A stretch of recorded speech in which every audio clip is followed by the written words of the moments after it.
વિજય ભગતના વિવાદનો મામલો છે। 2 દિવસ પૂર્વે જ વિજય ભગતના મોટા ભાઈ નીતિન ચાવડાએ આક્ષેપો લગાડ્યા હતા અને આકરા પ્રહારો પણ કર્યા હતા। સત્તાધાર જગ્યાના મહંતે ત્યાં રહેતા ગીતાબેન વ્યાસ, જેને લઈને વિજય ભગતના મોટા ભાઈએ ગંભીર આરોપો લગાવ્યા હતા। સાથે જ સીએમને પત્ર પણ લખ્યો હતો અને સમગ્ર ઘટના સામે આવતા ખળભળાટ છે તે મચી ગયો હતો અને હાલ ભાવનગર સ્થિત નીતિન ચાવડાના ઘરે વિસાવદર પોલીસ છે।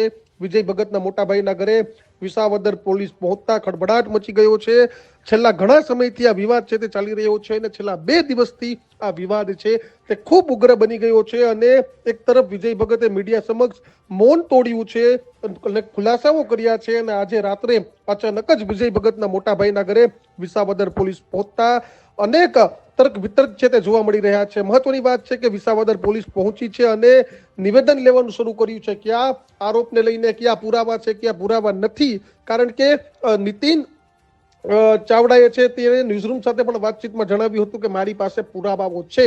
છેલ્લા ઘણા બધા સમયથી વિવાદ અને અનેક આક્ષેપો છે તે પણ થયા છે। એ ચાહે વસંત ચાવડા હોય, નીતિન ચાવડા હોય, ઘણા બધા આરોપો લગાવ્યા। જોકે આપા ગીગાના વંશજોએ પણ આવીને સપોર્ટ કર્યો હતો વિજય ભગતને। તો વિજય ભગતે પણ આજે મૌન તોડ્યું છે અને સમગ્ર મામલે હવે વિસાવદર પોલીસની એન્ટ્રી થઈ છે, ફરિયાદ નોંધાણી છે કે નહીં તેને લઈને સવાલો, પરંતુ હાલ વિસાવદર પોલીસ છે તે નીતિન ચાવડાના ભાવનગર સ્થિત મકાને પહોંચી છે અને હાલ પૂછપરછ છે શરૂ છે, નિવેદન લેવાની કાર્યવાહી શરૂ છે।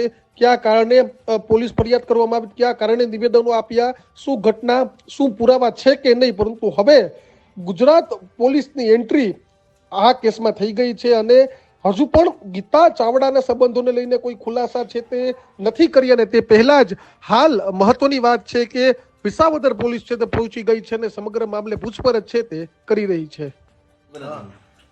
નીતિનભાઈ ચાવડા ભાવનગરથી છું।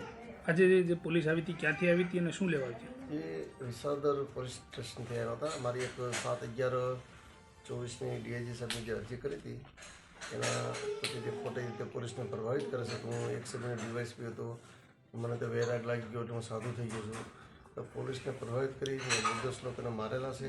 એ સબબનું આજે એક નિવેદન લેવા માટે વિસાવદર પોલીસ આવી હતી અને વિસ્તૃત નિવેદન આપણે આપ્યું છે। ખાસ તો નિવેદનમાં શું તમે નિવેદનમાં ઘણા લોકોને માર્યા છે એનું આપણે વિસ્તૃત એનું વર્ણન કર્યું છે। વિજય બાપુજી ખોટા છે તમે માનો છો? 101% ને 150% ખોટો માણસ છે અને હું એ ખોટો છે કે આજે જે વાતો કરી છે મીડિયાની અંદર, ગોળ ગોળ વાતો કરી છે, મીડિયાવાળાએ કોઈ પ્રશ્ન પૂછ્યા નથી અને એને પોતે રીતે વાત કરી દીધી, ગોઠવેલું એક ઇન્ટરવ્યૂ હતું, બાકી બીજું કાંઈ હતું નહીં એમાં કાંઈ। તમારી શું અપેક્ષા છે? એ અપેક્ષા છે કે એના બધા ગોરખ ધંધા બંધ કરી દે, ભાગ ધમકા પણ બંધ કરી દે। અમે જ્યારે એની સાચી વાત ઉજાગર કરી રહ્યા છીએ, ગીતાબેન વ્યાસ નામની જે એક લેડીઝ છે, આખો સત્તાધાર ઉપરનો પ્રભાવ છે, એના સાથે એના સંબંધો છે, જે કાંઈ આડાવાળા સંબંધો હોય એ તો આપણે જગત જાણી ગયું ને। આ 24 કલાકની અંદર મીડિયાની અંદર કરોડો લોકોએ જોયું છે, એટલે એ પોતાની જાતને મોટો સંત મહાત્મા સમજતો એવા કોઈ લક્ષણો સંત મહાત્મા નથી, એક ગુંડાગીરીના લક્ષણો છે। આથી વિશે મારે કંઈ કહેવાનું થતું નથી। ઘણી બધી ચર્ચા થઈ ગઈ છે અને આગળ બધું ઘણું બધું થશે, એ તમે મીડિયાવાળા લોકોને જાણ કરવામાં આવશે। કદાચ કોઈ કાર્યવાહી નહીં થાય તો તમે શું કરશો? સરકારને આપણે લખ્યું છે કે સત્તાધારની અંદર વહીવટદારની નિમણૂક કરો અને સરકાર વહીવટદારની નિમણૂક કરશે જ, એમાં કોઈ શંકાનું સ્થાન નથી અને વહીવટદારની નિમણૂક થઈ જાય પછી એનો કોઈ અધિકાર અહીંયા રહેતો નથી।